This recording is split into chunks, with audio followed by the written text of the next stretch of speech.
Hey everyone, and welcome to the Hair Healer Podcast. I'm the host, Colleen Dixon, aka the Hair Healer. On my show, I interview clients, hairstylists, healers, friends, family, people in the beauty industry, and sometimes just a person with a story. We discuss their lives, healing journeys, astrology, inner child healing, spirituality, trauma, hopes, dreams, and everything in between. All questions are channeled to me in the moment while I'm doing the interview. My goal is to give a raw and uncensored view into someone's world and soul in hopes to raise the consciousness of the planet and bring connection back into the world and to people. Join me, and now let's go exchange some energies. Good morning, everyone, and welcome to the Hair Healer Podcast. It is currently Monday, May 25th, when you guys are listening to this, but I'm recording it the day before, Sunday, May 24th, which is also my birthday, my 32nd birthday. But it's okay. We can also celebrate the 25th all week long if you'd like. In fact, I actually miss it in the salon. I'm sure no one else does, but it did become kind of a joke because I would write it like leading up, like a week on the book, a week before Colleen's birthday on our salon calendar. I used to walk in and Anthony Capriotti would say happy birthday every single day up from May 1st to the 24th. It was hilarious. But if you know some Gemini suns in your life, they probably love to celebrate their birthday, most of them, unless they have like a Scorpio moon or something. But nevertheless, I was reflecting a lot of the last, 10 years ago, which was the last birthday I got to celebrate with my father when he was alive and he was dying and of cancer. And it was like a lot of last. My niece was born at the end of April. And then, and we knew he was dying. He had died in July then afterwards. My birthday, it was just like a lot of last. And it was really, really hard, I remember. And I was also in like the middle of the grips, like well into my heroin addiction at that time. And I even have a picture. I'll probably share it tomorrow. But like I was sick and you could see and just like so sad, yet so numb to everything that was going on. But we had like this family dinner. My brother was in from LA. It was like we all got to be together 10 years ago. So this is the last time I had a family birthday with like my siblings and both my parents 10 years ago. So I know he'd be very proud of me. And I know he's, half the reason why I got this, how I got out and how I got to where I am today, and reflect like, you can get out of anything. I was in such a dark person, such a dark soul, such a dark place at that time. And to see a decade later, turning 32, how far I've come, that's, I don't know. I just want to share that story of hope because I was reflecting. I woke up happy. I got to just like wake up and be and enjoy life. And just, there was a bird in my bird feeder. I just got this bird feeder because I want to wake up to like seeing birds, and a bird was finally there. But something my dad said before he died, and there's something when someone you just like who really made an impact in your life, a parent, and they are telling you something when they're dying, you're going to fucking listen and it's going to stick with you. And he was like, Colleen, life's going to go on. Like, no matter what, he was like, life's going to go on when I die. Life's going to go on when you die. Like, life will go on. You have to promise me you have to keep living it and enjoy it and live every moment to the best. And I really took that to heart. I mean, I got clean a few years later. I did at that point, but it's always stuck with me. And it's now been part of my path of just like, look, life is what it is. And I'm going to, I'm just going to make it what it is. But I want to jump and talk about this episode. I'm super excited. Again, thank you for everyone who's been like reaching out, the overwhelming support, listening, sending emails. Like I'm really, really grateful for everyone who has believed in my passion and just helped me grow it to where it is today. And I'm excited for the future. So I have Leslie over in LA and Ravens.hearth. That is like her brand, her company, everything she does. I hope I said that right. I have problems saying some words. That's one of them. And she has a fascinating story. And again, she is open with just like her traumas and her life path and all the different ways she took and all of the different rock bottoms that she's had and that she's made it out of. She's a really, really beautiful soul. She's a tarot reader. She is a classical music singer. She's super, super gifted, and she just has so much wisdom to bring to the world. So I'm really happy. Again, I'm so grateful for her raw and unfiltered truth of her life. And this episode is going to be awesome. So I hope everyone has a beautiful Monday. I hope everyone enjoys the week. It's getting warmer, and at least if you need to get out and you're in a state or somewhere that restricts that, like try to get into the woods or just go find some peace in there. I promise you, even if you're not used to it, go find your calm there. All right. So let me stop talking. Again, thank you guys, everyone, for the birthday wishes I've already had. I'm just waking up, and just thank you. I love everyone. If you have a message, if you have a truth you want to bring onto the Hair Healer Healer Podcast, please feel free to email me, thehairhealerpodcast@yahoo.com, or find me on Instagram at thehairhealer1111. Or if you have a comment, a question, anything, just feel free to reach out. All right. Love you guys. Have an awesome day. Thank you and goodbye. Hey everyone, and welcome back to the Hair Healer Podcast. I'm excited. Thank you everyone who has been listening, following, liking, and just giving me amazing feedback with my quarantine series. I am here tonight with another Instagram friend who I met maybe about a year ago on there, and she's over in Los Angeles. And what I love about Leslie is, she's always kind of I respond to her. She has amazing stuff. I'll talk about that, her products and everything, but she's always been cool at like helping me see other perspectives. If I post something on there, if I post something spiritual, if I am going through something, she's not afraid to be like, hey, Colleen, like these messages and be like, hey, Colleen, well, actually, maybe it's this, or did you try doing that? Or like, and I appreciate, like, especially when I know it's coming from a caring place. And I'm like, and it's always been like, for me, like, oh, I didn't even notice that. Or like, yeah, maybe you're right. Like, I remember I posted them. She's like, hey, like, you might not want to put your license plate. and like, I didn't even think about that. But that still sticks with me to this day. So I'm grateful, especially as I'm gaining some popularity. I'm like, wait, is that my house number there? Is that my license? Like, you brought that attention. So I'm very grateful. So she is on Instagram and I can't pronounce this word very correctly, but at Ravens.hearth, right? Did I say it right? It's actually at Ravens.hearth. Hearth. Yes. Yeah, HEART. Wow, I was so bad with that, and I see you every day on Instagram. That's all right. And you're not alone. So tell us a little bit before we'll jump into your story a little bit and whatever you want to talk about. Let's talk about what you sell, what you do, who you are. You're a tarot reader. What are you? You're a witch? What am I? Well, I'm a 54-year-old woman. Really? You're 54? I'm 54. I thought you were in your 40s. I swear to God, like 45. Yeah, I'm 54. And I started this business about 3.5 years ago. And I had taken a trip up sort of central coast of California, which I like to do a couple times a year. And I found this little, like, sort of witchy shop called Spellbound Herbs and Gifts. And I went in, it was in Cambria. I don't know if you know where Cambria is. Cambria is like halfway between here and San Francisco on the coast. It's really cool. Anyway, I went in the shop and it was like, wow, I could do this. I would love to have my own shop. Backing up a little bit, I'm also, who am I? I'm a lot of things. I'm a wife. I'm a mother. I'm a professional singer. That's like my main bread and butter. I'm a classical singer. So when I started this business, I sort of had this epiphany or idea or whatever that, now is the time that I need to start thinking about what I can do in 5 years, whenever, 10 years, when, there's a helicopter and it's really loud. You're fine. When my shelf life, as a singer, we do have a certain amount of time. Doesn't mean that, the voice just shrivels up and dies when you turn a certain age, but there are changes in the voice. Like once you're beyond 40, 50? Typically voices go through changes like every 7 years or so. Oh, I didn't know that.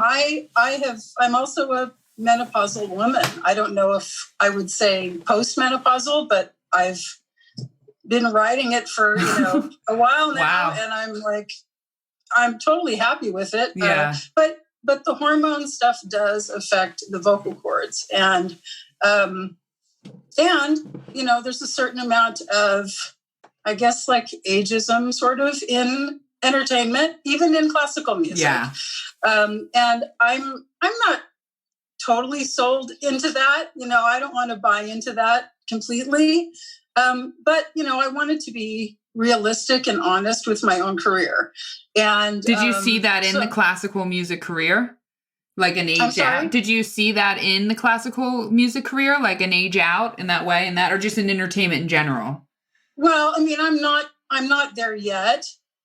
but yeah, I mean, there's a certain No, not point with you. Yeah, not with you. I meant, but did you see it like in your career? Would you see that like when you were in your career throughout the years? You'd be like, oh, they start to treat people differently at 60 or whatever. I never really thought about it that much until I got, to be interesting, probably 50-ish. And then I was like, oh, okay. So that was sort of the time when I started thinking, I want to create something that can be my next stage, in my next act. We kind of like look at our performing careers in acts. Like the first act is like, you're just out of college, you're just starting up. And then your second act is like, you're in your prime, 30s through the 40s. And then the third act is sort of like, this time. So, yeah. But the very ironic thing about it is that, I had this idea, I'm going to start this company so that I have some sort of income stream when I'm not singing anymore.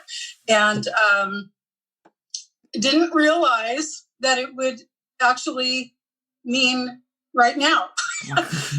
Crazy, right? Because like we can plan out our lives as best we possibly can, and then things like pandemics happen. Never would have thought it for a million years. All of a sudden, I went from having a completely full March and April and May of like rehearsals and concerts, every night, to everything is now canceled. And I gave myself like a day to sort of be sad about it and feel like shit. And then this is the way I am. I thought, okay, what do I have? What can I do that people need? And how can I turn this into something that is good and profitable and of service to other people? And so I just started figuring out how I can make masks, how I can make hand sanitizer, how I can do all that stuff. And that's where I shifted my focus. And that's what my business has been for the last 2 months. And I've had the most lucrative period of time in my business since I started. Oh yeah. This time has been the most, that's me. Can I just say that I love your products. And one of the things that I was just thinking as you're talking that I love about it is like the extra touches that you put in. Cause I've bought a lot of stuff throughout the years and all their stuff has always been wonderful and everything. But like, I remember the bath salt you sent and you put the little wooden scoop with it. And like, but I still have it. I use it for all my stuff. Like I've never seen that. That's genius. And everything you've always sent me just always had this like step above, I felt like. Do you know what I mean? Like an added touch of love, Well, thank you. So check out her stuff. We'll talk about that. But you also do, and you did a cool child life. I remember in the summertime, like a child life tarot reading for me, right? An inner child tarot reading. An inner child. What got you into that? When did you first realize you had these psychic gifts, these empathetic, like when did you realize that you had the gift? Or did you always know, or? I think it's always been something that I knew. I didn't necessarily know how to vocalize it, how to describe it.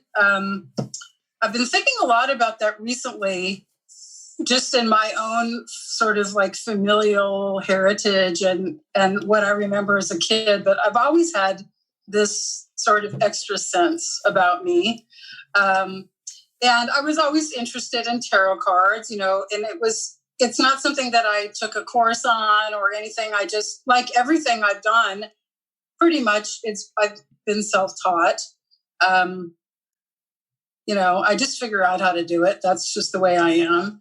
And so I've just, I've been spending probably the last, 5, 6, 7 years just sort of working with the cards. And I still consider myself to be a novice at it. It's something that just takes a lot of time. But for me, it's really just relying on my instincts, just like I tell everybody, trust your gut. And just with the cards, they all really start to make sense. But it just amazes me how it's always like the perfect card. It just always is. And sometimes it's a little freaky, but... do you do them for yourself too, or do you have someone else that you go to? I do. Sometimes I do them for myself. It just depends. Sometimes I think like, why didn't I just do a reading? I'm trying to figure out a situation and I don't know. I think we all do that, whatever sort of our jobs are or whatever, but, yeah, it's definitely something that I love to do. And there's all kinds of other types of divination that I'm interested in, like candle, reading candle flames and wait. How do you read candle flames? How do you tell us that? Oh, well, I don't really know that much about it, but how do you read them? How do you intuitively? Just the energy. I mean, like I have a candle going right here, right now, and it's just, the flame is very gentle. It's not really doing very much, it's just very even, which is good. So the energy generally in the room right now is fairly even. If you light a candle and you see that the flame is, dancing around and doing all sorts of weird shit, that's energy is affecting the flame in the candle. I've had times too where I had this experience once in the bath where I was doing some sort of, I don't even know what kind of ritual it was or what I was focusing on, but it was really heavy. Like I was in the midst of a lot of banishing work with myself and with other people. And like I had 2 or 3 candles and they all just went out at the same time. Oh my God. Okay, I should probably either move on to something else or look at this a little more closely. They all went out at the same time? Yeah. Yeah, it was pretty weird.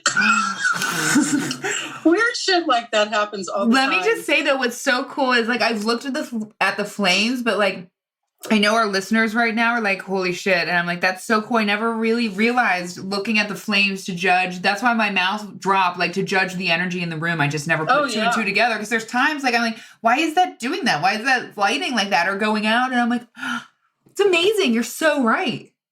Well, if you have multiple candles burning, oftentimes you'll find that the flames are doing the same sort of movement simultaneously. I mean, how can that happen if it's not somehow energetically connected? When we get off, I'm going to I light a lot of candles and I'm going to light all of them. And I'm going to be that. I think everyone listening is going, that's so cool. I've never thought any of this before, Leslie. Oh my God. Well, there's so many different ways that we can gain insight. I was talking with my husband about being a witch. I do resonate and identify as a witch, but I don't look at it in like a bad way. I'm definitely of the light. Yeah. And, witches are healers. They are medicine women. They are, I work with herbs and I work with crystals and excuse me, and coughing and energy of all kinds. And it's just an interesting thing to look at and to look at my particular history. Like I said, I was talking with my husband earlier and we're actually watching this program I think it's called A Discovery of Witches. It's based on a series of books. Wait, what's that? What's it on? What program? It's on, it's like Sundance or something. It's some funky channel. But it's sort of like a very historical kind of romance series, but with witches and vampires and demons. It's very cool. But the thing that I was noticing in all of these movies, like Hocus Pocus and all of these movies, the witches are always connected by their aunts, by their aunties. Really? There's always this connection with their aunt. And in my particular situation, I might be jumping ahead here a little bit, but when my mother was batshit crazy. Like she was nuts. Yes. And when I was born, we went directly from the hospital to my Aunt Mimi's house on the beach. Wow. In California? In LA? In California. Oh, so you're a Southern born and raised LA girl. I was born in Los Angeles. Yeah. Damn. And so we went right to my Aunt Mimi's house. And she lived on a house that's right on the sand in Balboa Beach, it's an amazing, like a place that never changes. It's basically the same as it's been my entire life. Very kind of Martha's Vineyard, kind of vibe. Quiet and clean. But I consider that my home. Like I really grew up there. I spent the first 4 months of my life living in a dresser drawer, basically, like in lieu of a bassinet kind of thing. And so I would spend all of my weekends and all of my summers and everything there at the beach. And So you grew up with her. You grew up with your Aunt Mimi. I did. She was my grandmother's oldest sister. Wow. And my family were all very conservative. And I'm sure they're all just like going, oh my God, rolling over in their graves. I mean, it's bad enough that I'm a Democrat and they're all Republicans, but the fact. So, but Mimi, she, even though she would never have ever admitted it, she had some major witchy tendencies. She could make something out of nothing. That's really where I think I learned that skill, was from her. She could take the stuff in the fridge and turn it into a gourmet meal. She could take scraps of fabric and turn, like I was 3 or 4 years old, my mother, being the crazy one that she was, like she would pack my suitcase, but she would like pack one shoe, really? No underwear. She wouldn't, your mom, she wouldn't, wow. She just was not capable. So I was going to spend a couple of weeks with Mimi at the beach and I had no bathing suit, so Mimi found some scraps of fabric that had little poodles on them and made me a little bikini. And, I just remember things like that. Like she could turn anything into something. And all the seagulls always came to her house and, we fed the birds and it was like, they always were just on us and flying everywhere. And how cool is that? She read tea leaves and she did, yeah. And so Mimi, that was such an important thing in my life. And I really feel connected to that. And it's just interesting that, she was my aunt. And how long did you have that relationship with her? How long was she alive for? Until I was about 18. She died probably when I was like 18 or 19 years old. But you were close the whole time, your whole life with her. Yeah. But it was a great, just to have that foundation in my life. But I just think it's really interesting how there's always this connection. And in this series we're watching right now, this woman that's the main character has these two women that are married and they're both witches. And it's just so interesting, like how, I don't know what it's funny you said that is, but it's weird you're saying that because as you're talking, I'm thinking of my own niece and I. And so I was 21 when she was born, in the middle of my drug addiction. And I just always I carry guilt there because I used the first couple of years of life, but we were always so close and I was young and she's like me. She's going to be super tall. Even my sister said she's like me. And I feel like, again, I'm going to be that witchy aunt and she's going to just take on all my tendencies. It's weird though. You said that. I'm going to be thinking about that. Well, I'm going to look into it because I feel like there's got to be something. There's some reason like this crosses. It's not like it skips generations, but it moves within families. And I have a lot of history also in the South and in Louisiana. In Louisiana, like New Orleans? Yeah. Well, not New Orleans proper, but in the area around there. My grandmother's family, when they came from Scotland and wherever, they all settled in Missouri and Louisiana. And it's just interesting because they were also plantation owners. They had slaves and all that. But I have a cousin who's really into ancestry stuff. And so I know where all of these people are buried in all these old cemeteries in Louisiana. And I'm so interested to go and to see all of this history because I just feel like it's all part of it, And it is. I want to figure it out one of these days. I think it would be kind of cool. Have you ever been to New Orleans? I have not. It's like I haven't really spent much time in the South. My sister moved down to the Gulf Coast of Mississippi, right outside New Orleans, like a half hour, 40 minutes. So I've been there a few times. It's so cool. And it definitely just has this such deep, mystical, roots and energy is right there. It's so cool.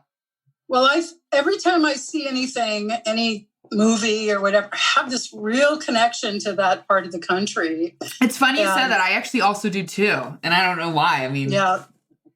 Right? There's a lot of cool stuff to find out. It's just a matter of having the time to do it. So did you live in LA? Because I have a brother in LA also. We talked about that, North Hollywood. Did you live in LA your whole life? Then you grew up in LA and lived all around it, or Southern California? SoCal? Yeah. I grew up in the San Gabriel Valley, which is Pasadena area, sort of east of downtown LA. And then also, the beach.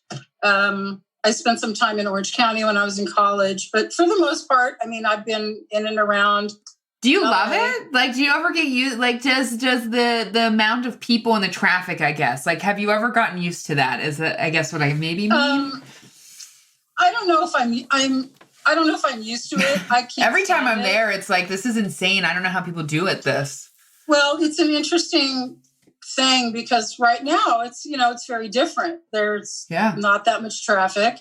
And it's actually pretty nice because you can, take a drive and you don't have to deal with traffic and stuff. But no, I'm tired of it. And you're tired of LA? I'm kind of a hermit anyway. So, I tend to stay home unless I have to go out for a rehearsal or something. And those are usually in the evening. So I don't usually deal with that as much. But I am perfectly content to just stay home and not go anywhere unless I have to do something. So like this whole quarantine thing hasn't really been that big of a deal for me.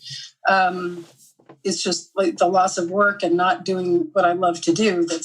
That's hard. But I love Los Angeles. I guess I wouldn't say I have a love-hate relationship because I don't hate it, but there's parts of it that I just don't like anymore. It's just a lot of real inconsiderateness in this town. Everybody's in a big hurry, to get everywhere. It's becoming like the East Coast, New York. Yeah, fortunately, it's a huge city and it's very spread out. So, it's not like, and where I live, when people think of Los Angeles and they've never been here, they sort of think everything is like compacted in one small area, but that's not at all. Los Angeles is, I don't know, so big, 34 miles wide and, the same long. And I live in an area that's actually right up against the Angeles National Forest. So nice. I'm up in the foothills. And it's very green, and for the most part, it's fairly quiet, and it's very nice. And it's close enough to like downtown. It only takes me 20 minutes, so it's nice to be away, but also still be connected. But it's getting. I think the writing is on the wall, and about the possibility of at some point relocating someplace, and especially to depending on what happens with this current situation, there's a very strong chance that my singing work is not going to be happening for how long? Quite a while. Like how long do you think? Well, I don't like to project about stuff, but okay. Just using the information that we're getting from people that are really schooled in this stuff, when it comes to reopening live music, concerts is probably going to be the last thing that opens up.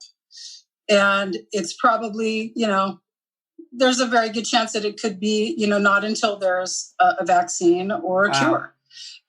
Because, speaking is one thing, but when you're singing, any kind of singer. Yeah, you're right. I didn't even think about that. A pop singer, an opera singer, which that's what I say I am, because that's what most people understand. Yeah. I don't really sing opera anymore, but that's the kind of singing I do. The actual amount of like stuff that's projected into the atmosphere compared to just somebody talking is like 100 times. And then not at your concerts, but like pop concerts, everyone's singing around. You know what I mean? Also, right. So they're all just spewing. I didn't even think about that. Now, Leslie, when you said because you reached out to me about being on the podcast, I was like, yes, I actually love. A few people have asked me. And I love when people ask me, because I'm like, oh, then they must have a story. And you're like, and you said, I got some crazy stories. And I'm like, all right, so let's start there, because what came to your head? What crazy stories did you want to tell me? When you instantly thought I have crazy stories, what came to your head when you messaged me that? Well, where do I start? I went through some pretty rough years. Let's start there. I'm married.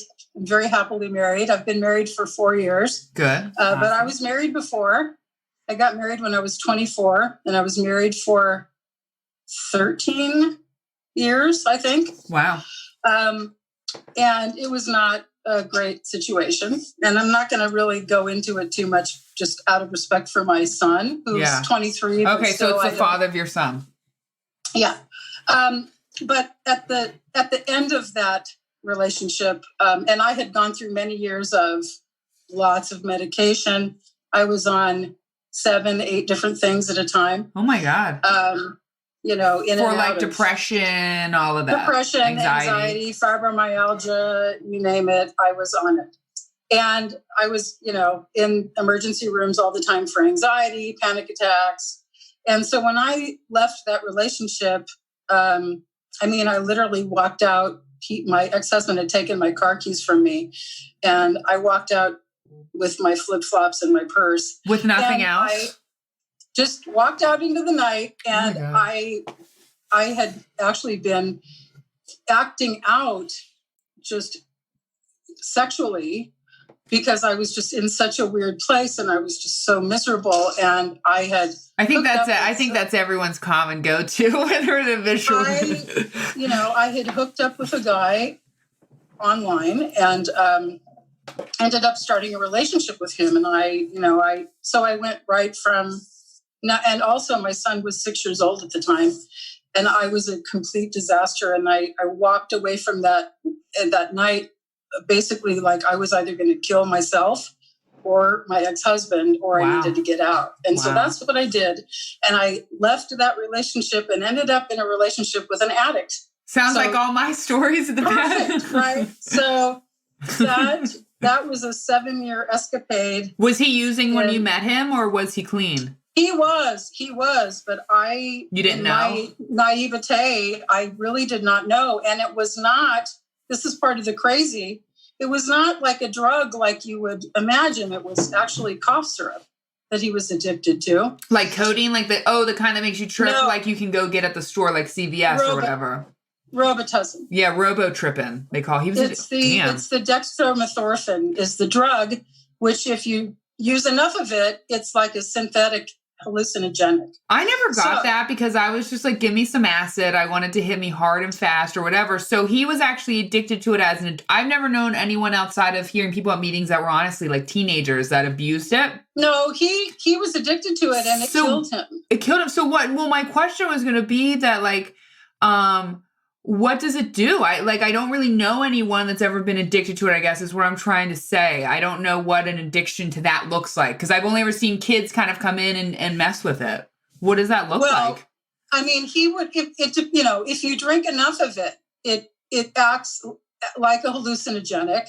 And he was an older man. And one of the reasons he started doing this was because he was an alcoholic and he had fucked up his liver so badly that he couldn't really drink anymore. He was going through stuff with his parents. His parents were both Alzheimer's and dementia. And, he found this tussin thing. And he would drink, 2-3 bottles at a time, 2 or 3 times a day. Oh, my God. So he was in this constant state of like this weird sort of, I guess if you would be tripping. Yeah, that's what I mean. I'm trying to understand how someone acts, I guess, addicted to it. I've just not known, like. Yeah, I think then he would do things like pee the bed and, crash cars and fall downstairs. And, he would pass out. And I lived with this in and out of, we lived in a motel for 2.5 years. It was a really bizarre and awful time. And was he abusive? What? Was he abusive or just like the stuff that comes with addicts or like manipulation stuff? Was he abusive? He was very manipulative. He never did anything physical to me. He was never like that at all. He was a really smart guy. He was really charming. I would not have been attracted to him had he not been. Yeah. But toward the end, the last year that we were together, we didn't have any kind of romantic relationship. We were still living in the same place. We actually had had moved up from a motel room to the apartment above the office at the motel. And we had been living in that for about a year and a half. And the last year of our relationship, we were not together romantically anymore. He had lost his work. He was actually a case manager for a very high-powered legal defense firm for this whole time while using and everything. He was and he'd been fired. It was actually with Johnny Cochran's firm. Wow. And so he had lost that job, and we were in and out of motels and stuff. And anyway, so the last year we weren't really together, but he didn't have anything. I didn't have the heart to kick him out, and if it were now, I would have reacted very differently. But I was doing my own thing. He was doing his own thing. He was actually trolling Craigslist at the time and meeting guys. And and you didn't know that? Did you know that part about him? I didn't, but then I would find traces of it like on the computer and stuff. And that's where it really got to be really ugly. And he was just using so much. And I remember one morning waking up and thinking to myself, Bill's going to die today. And I had this very clear vision, and I always knew it was going to be in his car. Wow, you did? Yeah. And so I was at the gym this particular night. I had actually taken on this huge weight loss. I had lost like 80 pounds, and I was working out, 2 times a day. And that was not a healthy situation. It was like the only thing I control at the time, Yeah. So I was at the gym, and I came out, and I had this message on my phone, and it was actually his AA sponsor had called and said, Bill's been in a bad accident. He's at the hospital. And so by the time I got there, they said he had just died, but he had actually died at the scene of the accident. He was loaded. Somebody was behind him and saw the whole thing, and he must have passed out. He drove a VW van. He was like a total surfer guy from Santa Monica. He drove a van. Wow. Drove a VW van, yeah. And we lived in Santa Monica, and he passed out on the Marina Del Rey freeway, and the car just went off the side of the freeway and crashed into an eucalyptus tree, and he went through the windshield, and it was not a good situation. So that was the end of that relationship. But wait, hold on. How long after the dream that you had did this happen? It was that day. Mm-hmm. Oh my God, I didn't. Sorry, I had to have a drink of water there. Yeah. So, and there were some really strange things that happened after that, but it was such an amazing turning point.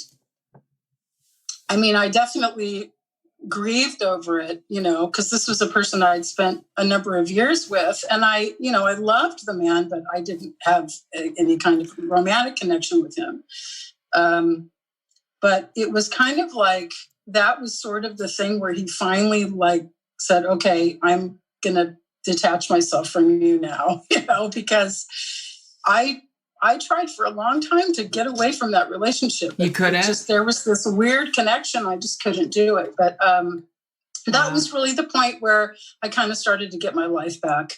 I got my own place. For the first time in my life, I was 44 years old. How long after that did that happen? Did you get your own place? It was a couple months. Okay. Yeah, I got my own place.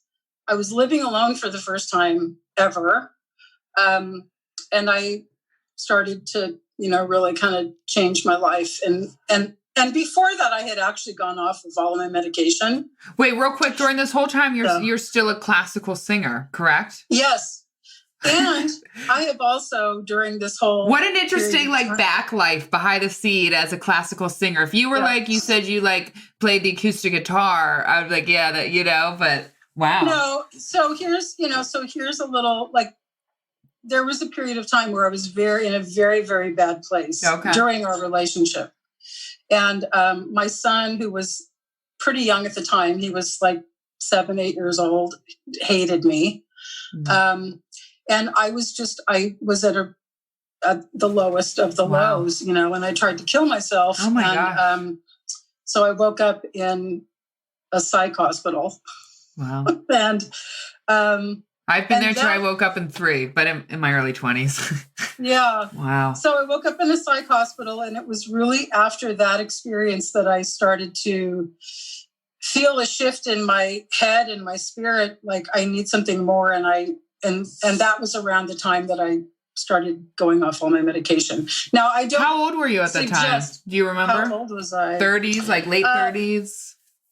I would say I was probably, 39, 40. Okay. Yeah. What was I going to say? You started to say would not recommend going off my medication. Oh, yeah, I wouldn't recommend that. It was what felt like the right thing for me. I was taking so much stuff, and it was like, I would take one thing. I was taking this stuff called trazodone, which is for sleep. Okay, yeah. It's supposed to get you into REM mode. But what it did for me was it just made me a zombie. Wow. So then I would have some kind of upper, that would get me out of that. And it was just like Adderall. Crazy. Did they give you like Adderall or whatever? No, this was before Adderall. I don't remember exactly what, but I had everything. It was like 7 or 8 different things. So yeah, I went off of all that stuff. I started connecting more spiritually. I found this, there's this church. It's not really a church. I guess they call themselves a movement. It's called Agape. What's it called? In California. Agape. Are you saying A like agape or just agape? Yeah. Okay. Agape. AGAPE, which means unconditional love in Greek, actually. I love that. Yeah. So I started going there, and it's not like church. It's more religious science, sort of, science of mind kind of thing. And I really, that was kind of the start of things really changing for me. So it's kind of crazy, but yeah, it's probably been like a 14, 15 year process to get me where I am now, whatever that means. That's amazing. Wow. Yeah. So are you still a part of that? The Guape? No.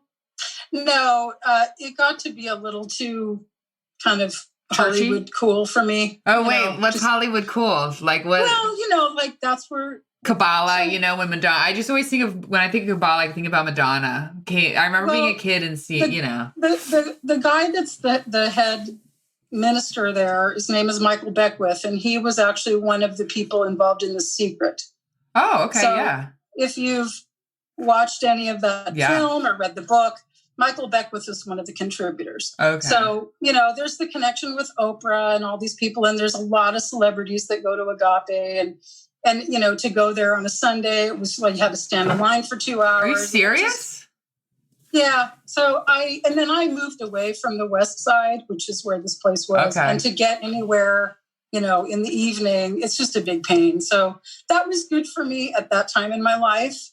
Right now, it's really not my thing. What do you do? How do you connect now to spirituality, to yourself, to your source? I think just through nature and through magic and through the moon and through just time with myself and with my husband and just, working with plants and creating oils and candles and doing readings and all of that. It's all interconnected. I've spent a lot of my life also in church. I've grown up singing in church. I've been a professional church musician for over 30 years. It's just been in the last couple of years that I actually quit my last church job. Okay. I don't know if this is the way it is in other parts of the country, but in Los Angeles, pretty much all the churches have paid singers. That's just the way it's done. And so I've always had a church job. And a couple of years ago, I quit that because I just wasn't enjoying it anymore. And I wanted to spend more time focusing on my business. So that's what I did. And that's, but I don't, I'm still connected to different religious modalities. There's so much that can be gained from all different aspects of religion. I sing in a Jewish temple for High Holy Days. Now, know all of. do you sing? And I've talked about this on a couple episodes with like Francine, who I've had, and know people that sing, like witches that sing for their spells or sing for their creations, sing for their intentions. Do you do that? Sing for your spell work? Honestly, I don't really sing unless I'm singing at a rehearsal or something. Do you think you'll incorporate it now that you won't be singing so much? Do you know what I mean? Maybe incorporate. I don't know. Right now, I'm not really feeling it. I'm not. I think part of it is sort of a grief thing. Yeah. Singing is it's such a connection to emotion, to spirit, to me, to the core of who I am, and it's very difficult for me to disconnect my emotion from my voice. And so, right now I just don't really feel like doing it. There's this big trendy thing for virtual choirs. I don't know if you've seen anything. I figured there was probably going to be, everyone's doing something virtual. So now, like I had to do one of these last week. My main bread and butter job is the Los Angeles Master Chorale, which is the largest professional chorus in the country. And I was about, this coming season will be my 25th season with the group. And so we just did this virtual choir thing where we basically like hook up our phone or whatever and sing our part. And then, they put it all together. And then the finished product is like a bunch of boxes with people in them singing the thing, which is great. Yeah. But, for me, it's just that's not what choral music is. We sing together. We're singing within each other's breath, within each other's energy. Wow. And to just stand here in front of my phone and sing my part, it's just not the same thing. So I haven't really felt. So you feel like the universe or spirits, like it's time to maybe look at moving past your singing career, or in this way, I guess, past it in classical music or whatever the form it was in. Yeah, I don't know exactly yet if that's really true for me. I'm just going with, for right now, with today. I don't really feel like singing. I am focusing my energy on doing what I can right now that's going to be advantageous for me and for the people that I work with. Like I said at the beginning, and I think this is important for people who are finding themselves in a place with their jobs where they're not working right now. And, the future for you even, you don't know exactly what hairdressing, what salon work is going to be like. Yeah. And, so it's important that for right now, you just figure out what you can do. And if this means that in a year or two that we're still not on the concert stage, I might have to start looking at that more seriously sooner than a year from now. But for right now, this is what is working for me. I don't know. I might feel more like singing later, but I've been doing it for a long time. I'm like in about my 35th year of this career. And what got you started? Were you just like, especially classical singing, were you just like one day like, oh, wait, holy shit, I can sing? Or did you learn it in school? Yeah, it's interesting because I, like with so much of the stuff that I do, a lot of it has just been my own learning, teaching myself. Kind of like Aunt Mimi, right? Sounds like Aunt Mimi. Yeah. So I never really sang when I was a kid. I actually started out as a flute player when I was in like the 4th grade, and I played the flute until I was in high school. When I got to high school, the band sucked. And so I decided, I guess I'll just sing in the choir. And my family, actually interesting, I do come from a lot of musicians. Most people in my family sang, but nobody ever really made a career out of it. So I never really had any support either, because I think they just all felt like there was no way anybody could actually make a living in the arts. But I've managed to do that. I've always had to have other stuff, usually as a side hustle. But so I started singing in high school, and then it just became clear that I had this talent. And my my high school choir director sort of took me under his wing, and he became my surrogate dad. That's a whole nother story. My father was never part of the picture. Never. You never met him? I met him one time about 13 or 14 years ago. He lived in Minnesota, and he died a couple of years ago, and I was able to go back and go to his memorial service. But how did that feel? So you never met him. And besides that, how did it feel at his funeral, his memorial service? It was kind of weird. I mean, I do have some family in Minnesota. They're very different from me. They're very conservative. Oh, are they? They're really into Jesus. Hallelujah. Yeah. And some of them think that it's okay to like send me their propaganda without my asking for it. Wait, did they email it to you or? No, cards and letters. Oh, cards. Yeah.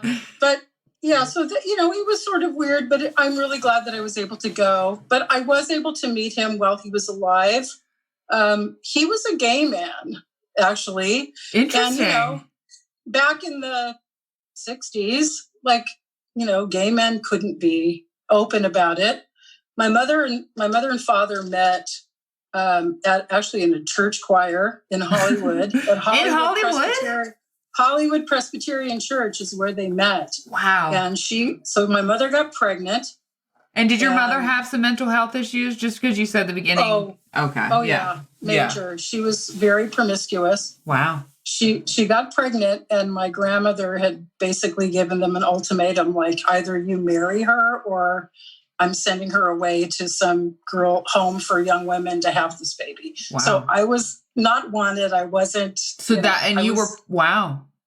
How old was your mom and your dad at the time? My mom was like 24. Okay. When she had me. Yeah. And my father was a good deal older than her. He was like 11 or 12 years older, which at the time, I mean, that, when you're 24. Yeah. Anyway. So I met him, and it's sort of a long story about how I found him, but I found him. I was singing as a ringer, like I was doing a gig at Hollywood Presbyterian Church. And somebody said to me, wow, Leslie Inman, that's not a very common name. I know this man named John Inman who used to sing in the choir here. And I said, yeah, that's my dad. Oh, and my God. Said, well, I'm still in contact with him. I have his address. And that's how I found him. So wait, real quick, when did he leave? When did they divorce and leave? So my mother and father were together in the mid-60s. I was born in 65. They were already split up before I was born. Oh, okay. Okay, wow. Yeah, they were only married for like 4 months. He just could not. Yeah. And I was told all sorts of strange things, or told nothing at all, actually. Nobody ever said a thing about him. But he told me that he had actually kind of like tried to connect and see me when I was a baby, but he had to deal with my mother, and it just got to be so difficult. And then he was working out here. He was an artist. He was a graphic artist. Wow. And he got a job offer back in Minnesota. So he went back home. But it was really interesting meeting him. And the really interesting thing about it was we were just identical. We were so much alike. Wow. Just mannerisms, things we would say. So interesting that we would have this connection. In spite of not being raised with him. Never, ever knowing each other. Now, if you don't mind me asking, Leslie, how did your relationship with your mom grow over time? Did it just always it never did? She never... My relationship with my mother was not at all. I never had any kind of connection with her as a young child. I don't remember her ever bathing me. I don't remember her ever making a meal for me. We lived. Was that just like your grandma and your Aunt Mimi that did all that? Yeah. My mother and I were by ourselves for a little while. Then she remarried when I was like 4 years old. That lasted for about a year. We lived alone for another 2 or 3 years. And that was a total shit show. It was. Just, endless stream of men coming and going. I have a lot of history of sexual abuse. Wow. And inappropriate stuff. That's a whole nother interview. And wow. there came a time where my mother's sister and her husband knew that there was weird stuff going on, and they actually bought a home in the LA area when I was in the 5th grade, and my mother and I and my grandmother moved in together. Okay, and all together. That was kind of the point where life became a little bit more you could breathe. Evened out. But I never had any kind of relationship with my mother. I mean, she never held me. She never told me she loved me. Wow. I mean, there was not, oh my God. she had Tourette's. She had severe emotional problems, and she would not take a medication. She was petrified of it. So she would, instead of like self-medicating, she did like the opposite. She did not medicate. And she's one of those people that, I mean, I'm not a proponent for pharmaceuticals. Yeah. But there are times when it's necessary, and it was definitely necessary for her. Whatever happened to her life? Well, so toward the end, after I had my son, things got to be really weird with her. I was trying to see her so that she could see him, and it was a very toxic situation. Yeah. And I was actually in therapy at the time, dealing with all of the sexual stuff with her. And I had to make the decision to stop seeing her. Yeah. And so she and I were estranged for about 13 years. And then she died like 5 or 6 years ago. So that was a really interesting process. But now I feel like I have this great relationship with my mom. You know, because wait, why? How did that happen in that healing with that? Well, I believe that through her death that she now has been relieved of all of that insanity. And whether that means that she has now gone on to another physical body, or that she's in a place where she can be happy and healthy and comfortable in her own skin. And I can have a relationship with her now. And it's really very beautiful. I know. I feel like you're making me tear up. I don't even tear up on here. Wow. Well, I think I really felt the part of suffering too. Not just your suffering, but her suffering, like you said, of like just that sickness your whole life and not ever being able to free from that or grow. Well, you know, you say the word suffering, and one of the things I've learned from my husband, who's very wise, and he's actually a writer. He's writing a book on depression right now, and he does some coaching and stuff. And, you know, he reminded me of this quote, this Buddha quote about suffering, you know, that pain is inevitable, suffering is an option. Yeah. And, you know, that is something that I remind myself, not on the daily, but very often, you know, that I can very easily just without even thinking, subconsciously slip into that place of suffering. And so I remind myself often, you know, I can be in pain. I can be in pain about, you know, the loss of work, or about not being able to see my friends and sing with my colleagues and share that experience, which is really painful for me and all of my friends. Like, all of Los Angeles is out of work. Right? I know. I was just going to say probably every part of Los Angeles is out of work. We sing in movies, you know, the whole industry is shut down. Wow. But, you know, I can choose to suffer over it, or I can just choose to say, okay, it's painful, but I don't have to suffer. I can just be here today. I have a great life. I have a comfortable home. It's small, but it's comfortable. We live in a nice place. I have a fully stocked refrigerator and pantry, and you know, I'm fine. It's gratitude. I'm fine.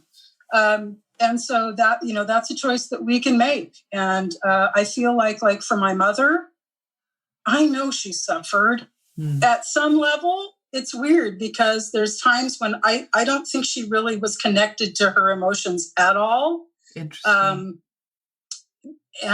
But there had to be something in there that was really painful for her. There was a lot.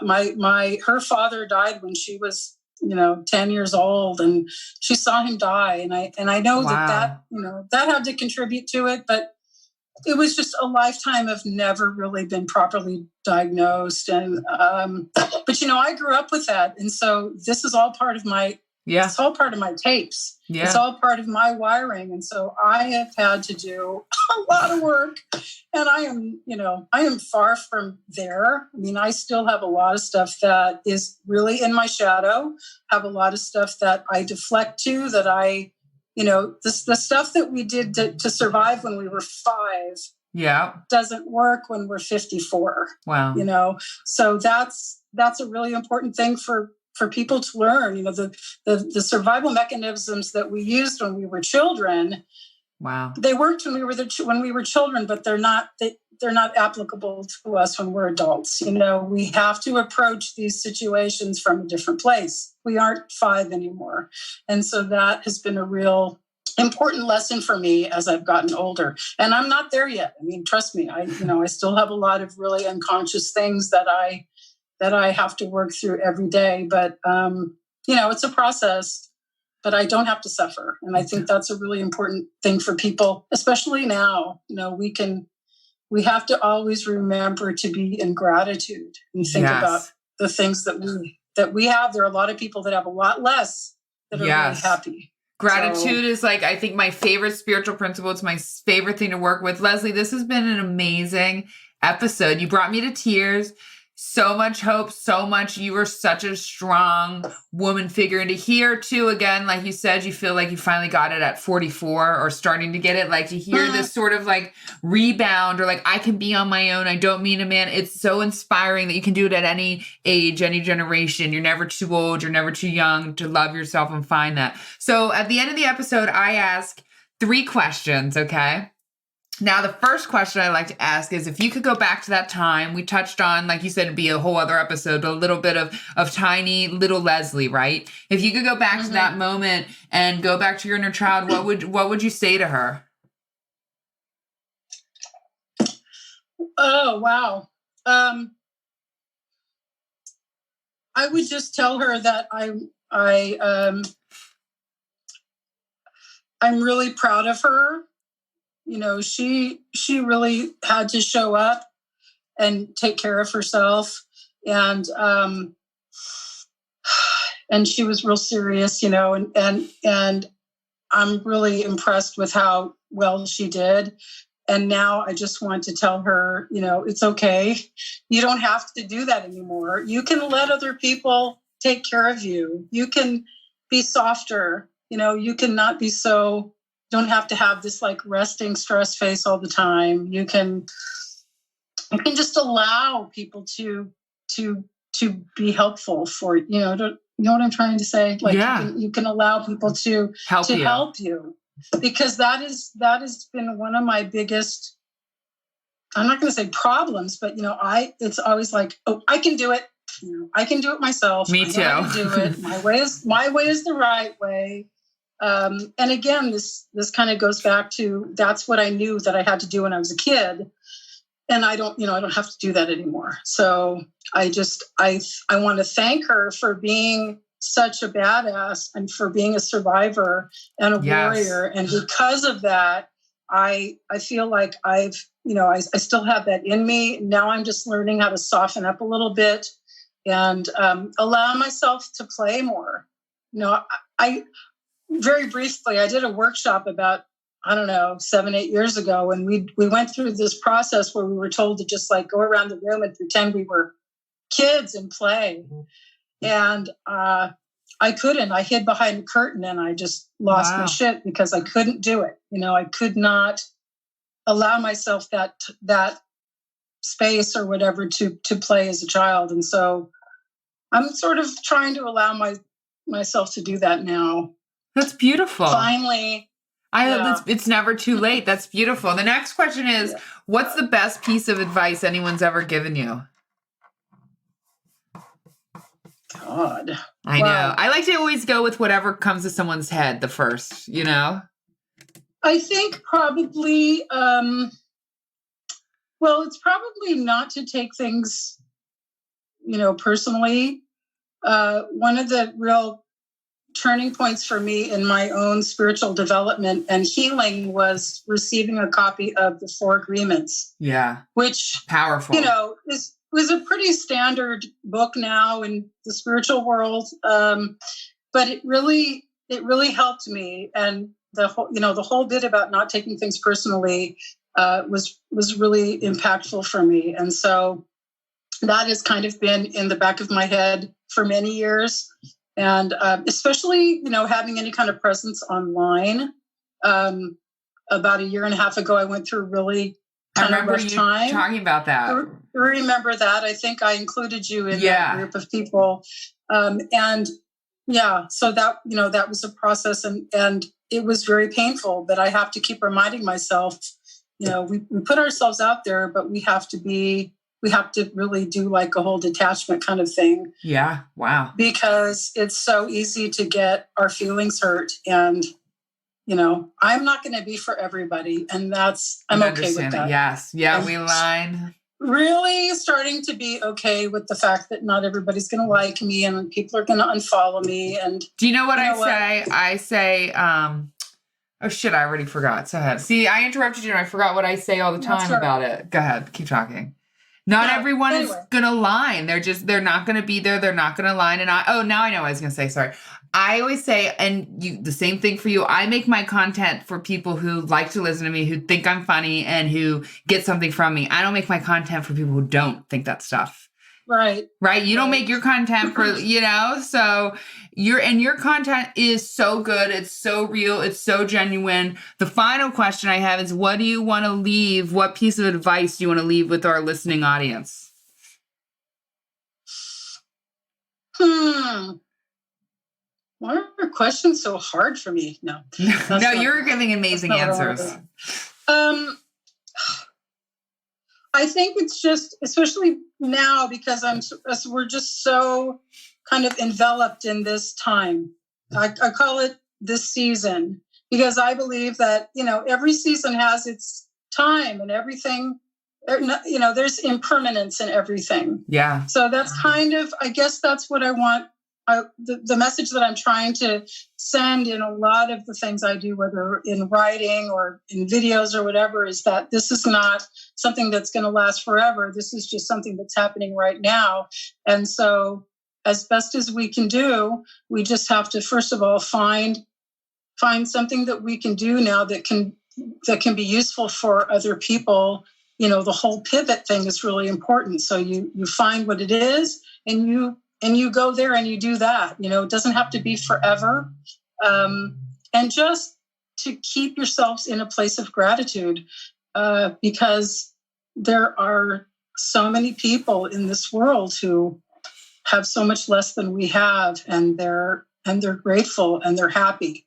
And, it's really easy when we see people, I don't want to politicize this, but, when we see people getting pissed off because they can't get their hair cut or they can't get their nails done, I want us to be more aware that the world does not revolve around us. We are not the center of the world.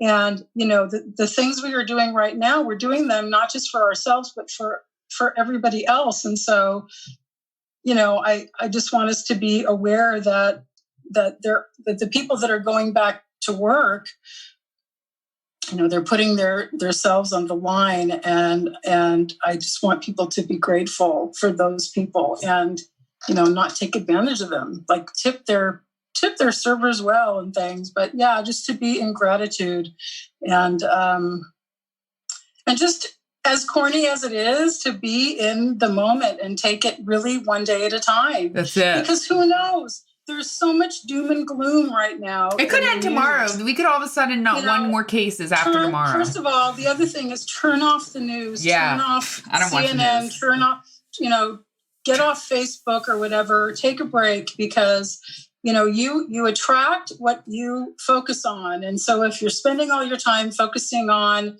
the daily press briefings and all of the doomsday reports, the more of that you bring into your existence, the more of that's going to actually happen.